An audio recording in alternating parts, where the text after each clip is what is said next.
is that Arizona is officially the first state to be approved and licensed.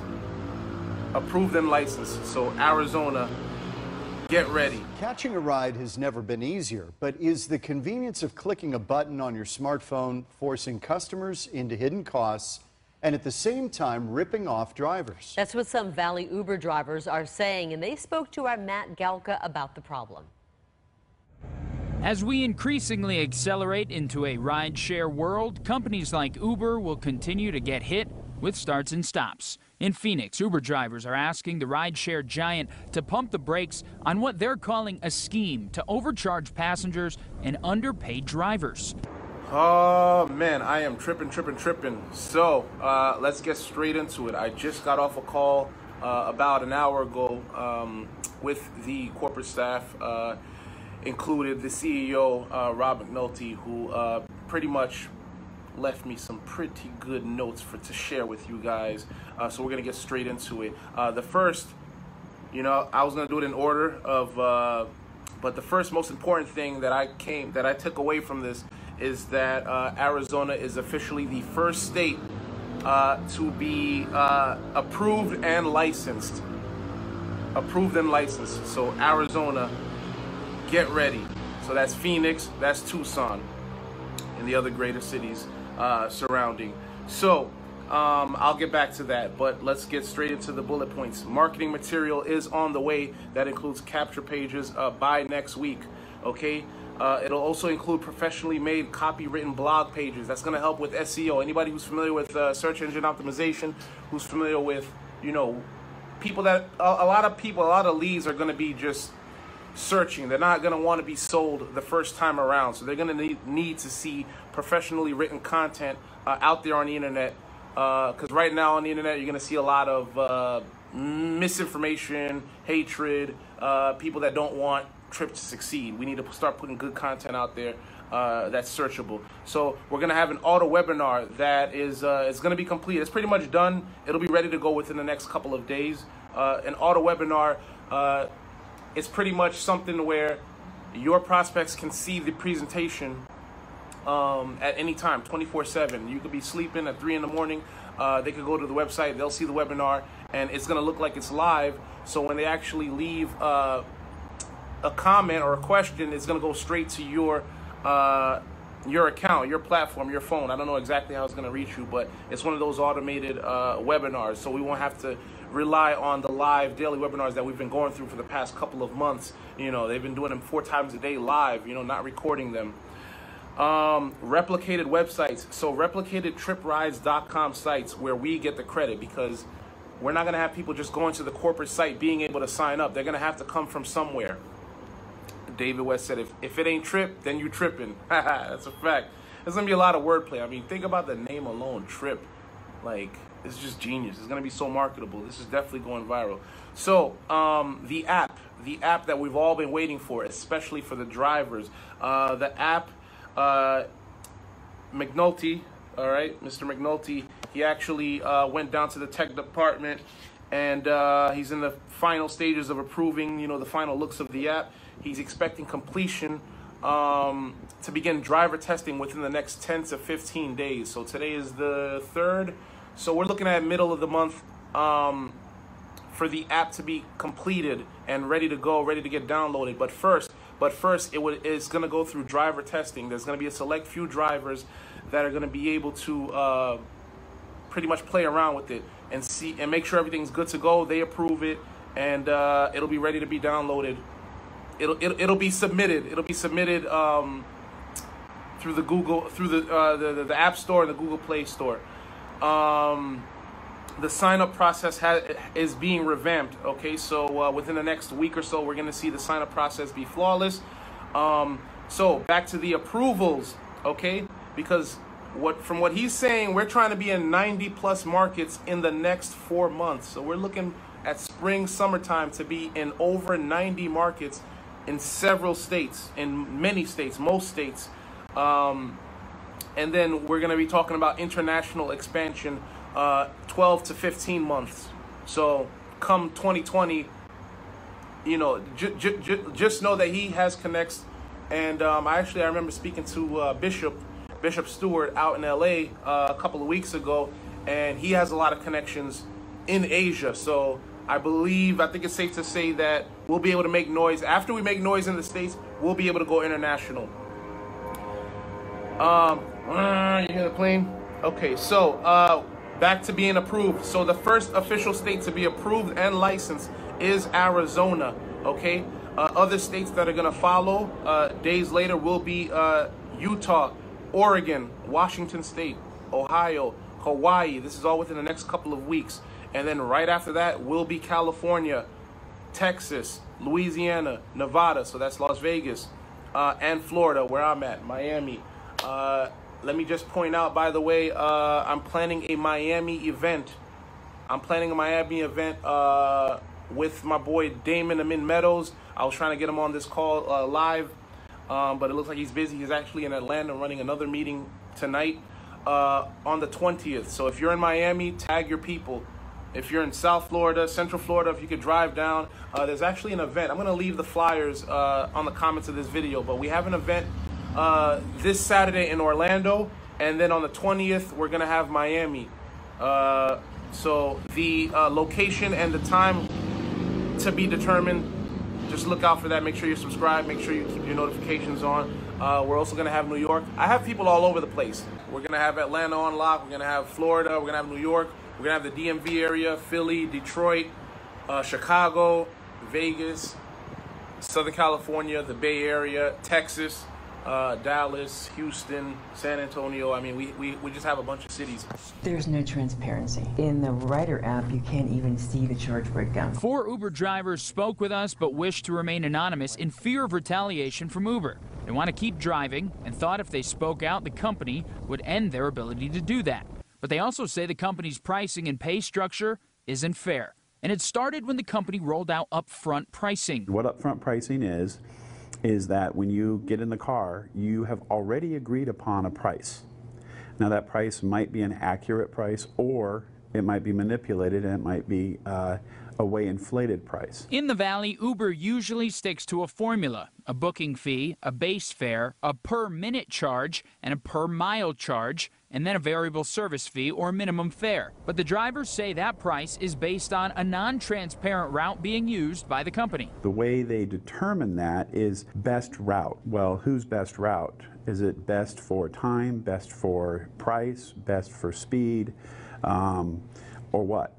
But in most cases, Uber's best route is more expensive than if we used our own GPS. Here are some examples given to us by the drivers, and try to stick with me here because there is some math involved.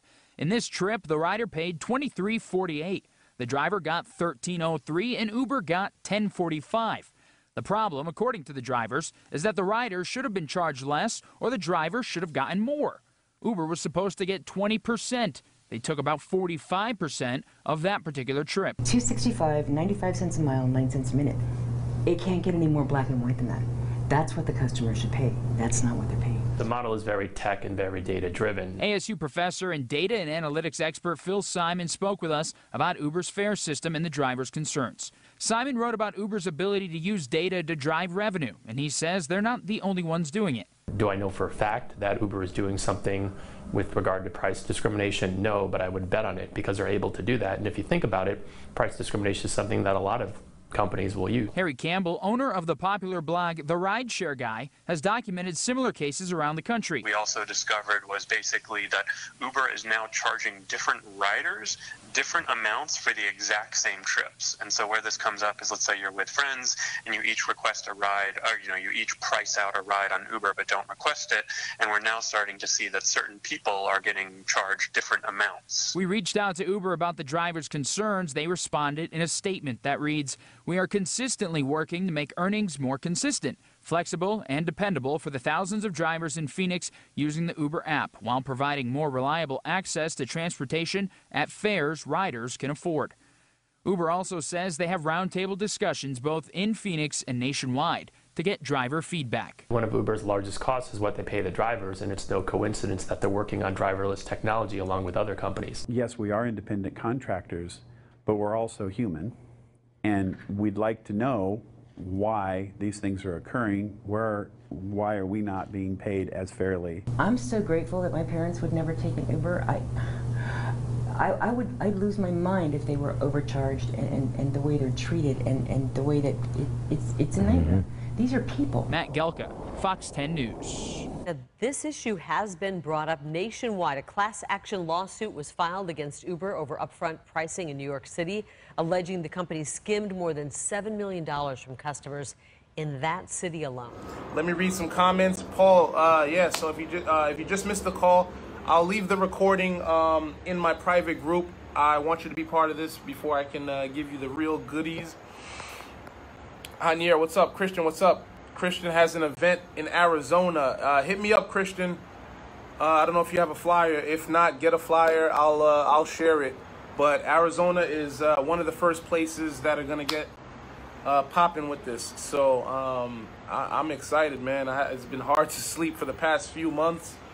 You know, this is gonna bring a lot of legitimacy for people because you know, if you've been looking at the backlash, right, it's been a lot of the things that people have been saying is, oh, we're not licensed. So guess what? We're licensed. Where's the app? Well, the app's on the way. Ivory. So this is gonna bring a lot of legitimacy. I've been involved in a lot of ventures over the past several years, and this could possibly be, will be, pending the system can handle it and everything goes okay, the first crossover opportunity where, you know, it has that network marketing feel, okay, even though it's referral marketing, but it's gonna have that MLME, you know, network marketing, the yicky stuff when it comes to getting paid and building organizations. But when you're talking about something that's real world, where you can actually touch real drivers, change their lives by giving them a better opportunity, that's pretty dope. Jamin, what's up, man? You're out there on the West Coast. I think you're in Oregon, actually. You're actually in one of the first few states that are currently, you know, in the process of being approved and licensed. So you're gonna see your state activated in the next few weeks. Corey, what's up? So if you haven't been paying attention, if you've just half-assed looked at the stuff that I've sent you, or you never asked me, now's the time, because we're just about ready to go. We're looking at the next couple of weeks to be ready to have an app that's downloadable, shareable, and we can start really touching some lives, getting some drivers on board, and then you know, get the app out there to the masses so they can download it, so they can start requesting rides, and we can all start making money. That's why we're here, right? We want to start making money, and this is going to be a great way to make money. Okay, we don't have to teach people. Lizbeth, what's up? I know you're out in Texas. I'm gonna leave the notes below. Oh, look, we got somebody in Phoenix. So Phoenix, Tucson, get ready. Start texting your people. Start getting events ready. Your state is the first to go. Then we have Cali. Then we have Texas. Then we have Vegas, Oregon, Washington State, Ohio, Hawaii, if you know anybody on the islands out there. Everything's gonna look smooth within the month. So you know, I like the fact that I went through the hiccups. You know, I like the fact that I'm in early. There's a lot of people that are waiting to see what happens. That's cool too, but hey, the people who are in early like myself, we're gonna be the ones to really you know, max this out and just be chilling come the summertime. Eric, what's up? Alexander, what's up? Alabama. Pretty much every major state, major area, major city will be on the map come spring, summertime. But we have the select few over the next few weeks, and you know, we're still going through testing. Okay, so we are not live. If you're just tuning in, we're not fully live. Okay, we're able to take people on. We're able to have them sign up, have them in our back offices. But when it comes to commissions, when it comes to placing people, all that we're going to start seeing in the next couple of weeks. Let me read some comments. Having a hell of a time getting it popping without an app. Never figured it would be so challenging, says Paul. Paul, you just found out about this last night. And I already told you, and everybody who's been seeing this should already know we don't have an app yet. Right now, it's, you know, we know what's about to happen, and just that alone, I mean, that got me going. That got a lot of people going. But the app is on the way, and yes, of course, once we have the app, once it's tangible, once we can download it, once we can talk to people and we can show them, you know how easy this is gonna be? Do you guys have any idea how easy this is going to be? It's gonna be a lot of work, but this might be the easiest thing that you've ever had to sell or put in front of people ever, because they already know what rideshare is. They already know because of Uber and Lyft over the past 5, 6, 7 years. They already know about that. They already know how to use an app. They already know that they can request a ride and to take them wherever they want to go. Drivers already, you know, they're ready to go because a lot of them are disgruntled. They're pissed off. They're not getting paid enough. Okay? If you've been watching a lot of my videos, make sure you subscribe to my YouTube. Make sure you subscribe to me on Facebook. I'm uploading a lot of content, a lot of videos that show exactly why our business model is needed, why our platform is needed. Ride sharing is nothing new. What we're doing is nothing new. We're just pretty much fixing, we're filling in the gaps. We're filling the holes. Whatever analogy you want to use. Incentives for everybody, for the customer, you know, for them sharing the app, for them using it. You know, us as influencers, we're going to get people to download the app, and we're going to be able to earn every time that they book a trip. And the driver's going to be able to keep, they're going to be able to build a book of business. That's going to be, that's the hugest thing for drivers. Because, you know, I take Uber and Lyft a lot, and I'll ask the driver, hey, how many, you've been doing this for like, you know, a year or two, how many rides have you completed? And they'll tell me they're in the thousands. They've completed thousands of rides. And I'm like, damn, if only you could have kept, you know, a 10% of that, right? Let's say you done 5,000 rides over the past few years. You know, if you would have kept 500 of those as repeat customers, I mean, you'll be, and they'll be able to book you, to schedule you. You'll always have work. You'll always make money, and you won't have to be sitting around, you know, idle time. You can just build a whole book of business. That's powerful. That's real powerful. So guys, start getting your networks together. If you know any drivers, if you know anybody who knows drivers, if you know any owners of taxi companies, of limousine companies, people who own fleets, people who have cars, they'll be able to put their cars to work, put drivers to work, register cars that way. There's going to be a lot happening, the following states right after that, days or a week after that, will be Utah, Oregon, Washington State, Ohio, Hawaii, and then after that, it'll be Florida. So that's Miami, Orlando, Tampa. We got Cali, so that's, you know, SoCal. That's the Bay Area. We got Texas, so Dallas, Houston, San Antonio, Louisiana, New Orleans. All right, we got Las Vegas, Nevada. We got a bunch of places that are going to be opening up. So pay attention. Even if you live in an area where it's not available yet, just know that we're going to be in over 90 markets come the spring, summertime.